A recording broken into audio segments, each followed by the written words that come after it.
Ça fait près de 40 ans que je suis mariée. 40 années. Mon mari et moi, on a fait toute une vie ensemble. Un chemin sans embûche. Un mariage presque parfait. Et pour moi, c'était l'homme le plus parfait. En dehors de mon papa, c'était le deuxième être sur la terre. Pour moi qui est un homme parfait. Sauf que quand je rencontre mon mari, j'ai déjà 2 enfants. Et mon mari, il en a 3. Parce qu'on a eu des premiers mariages. Donc après le divorce, c'est là où je rencontre mon mari. Et lorsque je fais la connaissance de mon mari, très vite, les choses se passent bien entre nous. Et mes enfants l'acceptent. Ses enfants aussi m'acceptent. Et ce qui est facile quand vous êtes une famille recomposée, c'est souvent en fait le comportement des enfants. Si les enfants s'adaptent vite. Et le fait que les enfants sont vite adaptés et qu'on était déjà amoureux, mon mari et moi, donc on s'est très vite mis ensemble.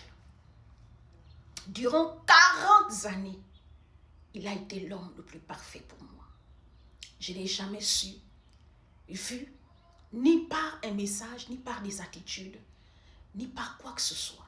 Émotionnellement, je me suis sentie en sécurité avec ce monsieur.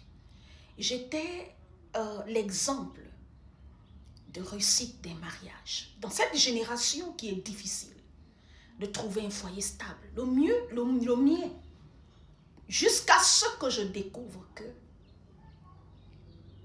je suis restée mariée à 40 ans à quelqu'un, en fait, que je ne connaissais pas, que j'ai cru qu'il était l'homme parfait. Je ne dis pas qu'il n'existe pas d'homme parfait, ou bien d'homme bien. Il y a des hommes bien. Mais sauf que le mien, les filles, prenez toujours le temps d'aller un peu plus loin que le bout de votre nez quand vous choisissez un partenaire. Alors, en 2023, j'ai un gros problème d'insomnie, insomnie chronique. Je n'arrive pas à faire les nuits. Je m'en vais chez mon médecin traitant et on me prescrit en fait des somnifères. Sauf que ces somnifères-là étaient tellement forts. Quand je termine de prendre ça, je dormais presque à mort. Et c'est comme ça, je ne savais pas ce qui se passe. Un jour, mon mari va à Walmart. Ceux qui sont aux États-Unis, vous connaissez le supermarché Walmart. Il va à Walmart. Vous savez, il y a les caméras dans tous les stores, les groceries, ici aux États-Unis. Et donc, mon mari, il a pris son téléphone. Quand les femmes passent, il filme le bas des femmes. Par exemple, vous voyez, quand les femmes sont en train de faire des achats, quand elle est debout, lui aussi fait semblant de tourner et tout. D'ailleurs, les femmes là, comme s'il cherchait quelque chose. Mais pendant qu'elle est là, quand elle passe là, il dépose son téléphone, il fait la vidéo pour filmer le couetou des femmes. Je suis à la maison. Donc, mon mari, tout le temps, il me dit, je m'en vais faire les magasins, je m'en vais. Parce que là, je vous parle, on est déjà à l'âge de la retraite. Donc, on s'ennuie. Donc, soit quand moi je m'ennuie, je m'en vais faire les magasins, on va ensemble. Ou parfois, quand lui aussi s'ennuie, il va faire ses magasins, il va faire des courses de la maison et tout. Nos enfants sont déjà grands. Entre-temps, dans notre maison, on a aussi des caméras. Et c'est comme ça, mon mari, ne sachant, oubliant qu'il y a les caméras dans le magasin, 98 jours pour le voleur, 1 jour pour le propriétaire. Donc, il y a un manager de Walmart qui a fait attention que... Oh, mais l'homme là, il fait quoi comme c'est? Quel geste qu'il fait?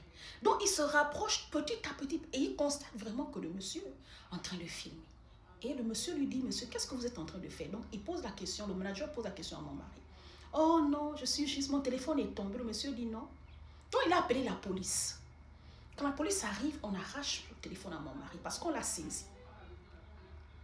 Et c'est comme ça. On voit que il fait ça depuis. Il y avait des dates.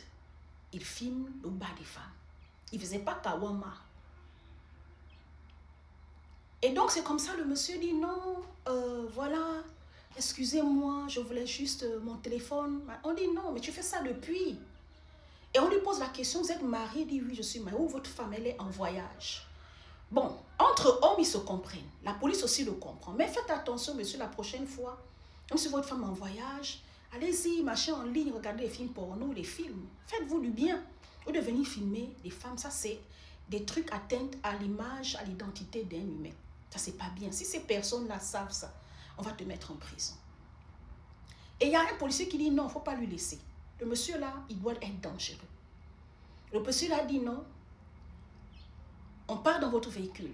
Vous avez d'autres appareils? Il dit oui, j'ai l'iPad. Vous avez les ordinateurs? Oui. Alors on part chez vous, ils sont partis chez lui, ils ont saisi tous les appareils du monsieur. Dans les appareils de mon mari, on découvre que, puisque je vous dis que je prenais des somnifères ou je dormais à mourir, parce que je vous dis mes nuits étaient pénibles durant des années, je ne dormais pas. Et donc mon mari, puisqu'il y avait la caméra dans notre chambre, mon mari abusait de moi quand j'étais dans cet état-là. Faire l'amour, c'est être consentant. Ou toi, la femme et l'homme, vous vous touchez. Mentalement, psychologiquement, physiquement, vous êtes en accord. Abuser de quelqu'un, c'est sans le consentement de la personne, sachant que cette personne-là est presque malade, toi tu abuses d'elle. Ça, c'était même pas le problème, parce que tout le monde peut dire non, c'est sa femme. Mais le dernier niveau, mon mari a commencé à raconter à ses amis, à ses connaissances, quand il va un peu entre hommes. Oh, ma femme, elle dort comme une mort, donc je lui fais l'amour pendant qu'elle dort. Et ses amis lui disent, ah bon, mais ça devient un fantasme. Il dit oui, j'ai même plus de plaisir parce que ma femme n'aime pas porter les sexy. Donc, quand elle dort à mort, là, moi-même, j'enlève ces faux habits qu'elle aime mettre là. Je lui mets les habits sexy là. Et je l'allume toute la nuit. Sauf que, moi, effectivement, quand je me réveille, je sens, parfois, je vois des petits saignements. Parfois, je voyais des liquides. Je me suis dit, c'est la vieillesse. Je suis déjà loin dans la ménopause. Je ne connais pas la vie, je ne connais pas les effets secondaires de la vieillesse. Mais quand je partais chez mon médecin, parfois une semaine après, 2 semaines après, je n'avais plus les mêmes liquides. Le médecin me disait, non, c'est rien. En fait, je me suis jamais sentie aller à l'hôpital en urgence. Et c'est comme ça. Les policiers ont découvert tout ce que mon mari faisait sur moi. En dehors de lui-même, il faisait venir certains de ses amis. Et je vivais dans cette maison. À côté de ça, mais quand je suis venue en mariage, j'avais déjà 2 enfants, je vous ai dit. C'était 2 filles. À l'époque, mes enfants vivaient avec nous. Donc, ils filmaient déjà mes filles quand elles sont sous la douche. Je suis restée mariée 40 années à ce monsieur. Je pensais qu'il était l'homme parfait. Les femmes, gloire soit rendue à Dieu quand vous avez trouvé un homme de bonne morale, un homme loyal, un homme sincère, un homme bien. Remerciez la vie. Mais il y a des hommes, tu peux faire 50 ans avec lui. Tu ne le connaîtras jamais. Tu peux faire 60 ans avec lui. Et c'est vice versa. En général, tu ne connaîtras jamais l'être humain dans son intégralité et dans le fond. Il n'y a que Dieu qui sonde les cœurs et les reins de l'homme. Tu peux être marié à une femme, à un homme, tu ne connais pas son cœur. C'est pour ça, quand vous êtes marié à quelqu'un, vivez, amusez-vous. Ne soyez pas dépendant de cette personne. Parce que j'étais totalement dépendant de mon mari. Tellement j'avais cru que c'était la meilleure personne du monde. Je voulais vous partager cette histoire pour vous dire que le monde dans lequel nous sommes, c'est un monde qui est devenu tellement malsain, méchant, malveillant. Sur le front, les gens ont l'air bien. Mais dans le cœur, ils sont prêts à tout. Aujourd'hui, il est en prison. Je suis désolée. Et j'ai divorcé de lui. Donc parfois, quand vous voyez une femme qui a divorcé, vous pouvez la mépriser, se moquer d'elle. Ce n'est pas une mauvaise femme. Vous ne savez pas la raison qui a fait qu'elle divorce. C'est ça les réalités.